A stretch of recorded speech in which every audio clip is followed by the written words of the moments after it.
این لحظه‌ایه که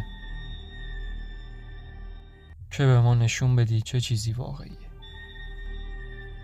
الان ما معتقدیم که ساعت 6 و 27 دقیقه بعد از ظهره، اما این نمیتونه دور از واقعیت باشه. میتونه این اولین روز از بقیه عمر توه، اما اگر میخوایش باید براش بجنگی.